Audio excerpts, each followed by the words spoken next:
Hello mga ka-agri, magandang umaga sa inyo. Ngayong araw mga ka-agri, binago ko nga yung ating brooder and grower cage ng mga parent stock ko. Napansin ko na hinihingal sila madalas kapag tanghali. Kaya naisipan ko na baguhin ko yung design ng ating kulungan.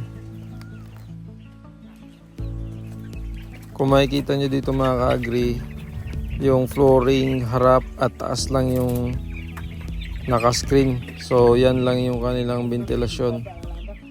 Okay yung ganyang setup kapag brooding stage pa lang sila. Pero ngayon kasi ay nasa growing stage na sila.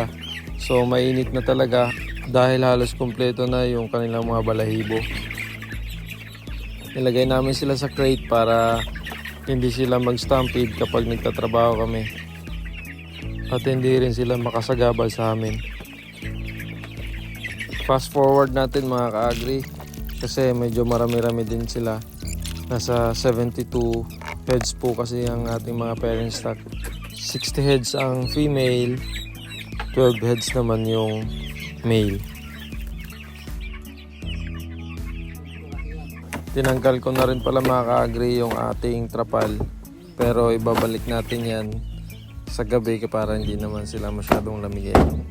Ayan, binakas ko na nga yung plywood para palitan natin ng screen. Nang sa ganon ay meron silang magandang ventilasyon sa kanilang kulungan.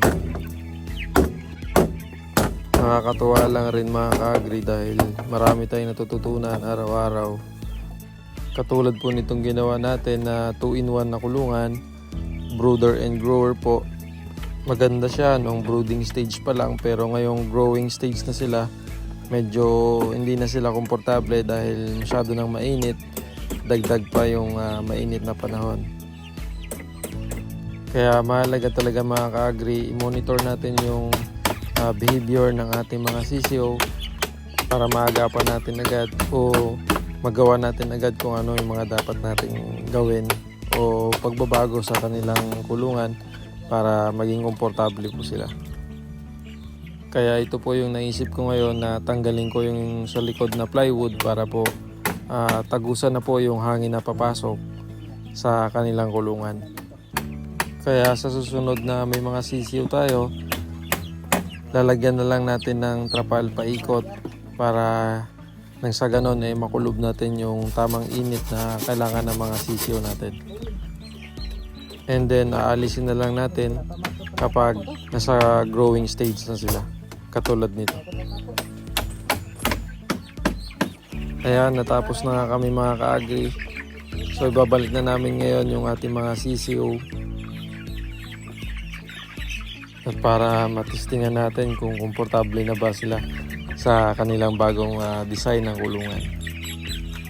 Ayan mga ka-agri, mapapansin nyo medyo maganda na yung ating kulungan dahil tagusan na po yung hangin na pumapasok. Sa tansya ko mga ka-agri, hanggang 2 months old lang sila dito o baka hindi pa nga mag-abot ng 2 months old, baka magsiksika na sila dito kasi medyo malalaki na sila. Pang 50 heads capacity lang talaga mga ka-agri itong sukat ng kulungan natin na 4x8. At ito nga yung isa, sobrang kulit oh. Kita nyo, laglag tuloy siya. Pero nakakatuwa lang rin tignan kasi talagang maliliksi yung ating mga sisiw. Nangangahulugan lang na maganda yung ating pag-aalaga. So ito na po mga ka-agri yung naging design na pagbabago sa ating kulungan. Ito na po, screen na po yung likod niya, harap, ilalim at yung sa itaas. Kaya ngayon meron na silang magandang ventilasyon sa kanilang kulungan at makakatulong ito para maging komportable sila sa kanilang kulungan at maiwasan natin na ma-stress yung mga sisiw natin dahil sa sobrang init. Kaya ito po mga ka-agri ang design ng ating bagong kulungan ng mga sisiw natin. Ayan, maraming salamat sa inyong panonood mga ka-agri. Happy farming po mga ka-agri.